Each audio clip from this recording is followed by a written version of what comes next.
lang natingin tayo sa vlog natin. Yung vlog natin na nagbayad ng remainder ng condo mo. Saka sa TikTok may mga kumita ng mga naka-9 and 10 million Ay, bakit ganun? Sa Facebook, sa TikTok. Mas marami pa kayong views mo sa kanila nag-post. Yung sa akin nasa 300,000 views. Pag di kasi nag-post, nasa 3 million na. Ito pong hira. Kami vlog namin, sa TikTok, 9.5 tsaka 10 million. Gusto ko pwede Napakayayaman nila yung condo. Pero ang tagal ng elevator. 12 days lang kami. Mamaya pag sobrang tagal nun, paglabas ko, isang araw na lang ang lucky day. Gusto ko mag-condo kayo. Hindi na nagtatanong. Hindi ko gusto mo guys. Hindi.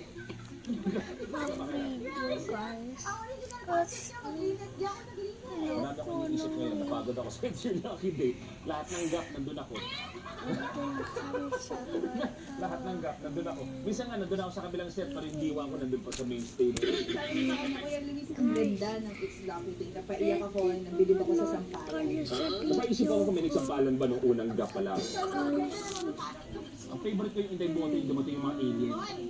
Natalo nyo ang Inday Bote. Kasi ang Inday Bote, last 3 weeks kayo, 2 weeks. Oo, na at least nagawa namin ang pinakamabilis na show sa history ng Philippine TV. Inday Bote, okay. Marahil di kayo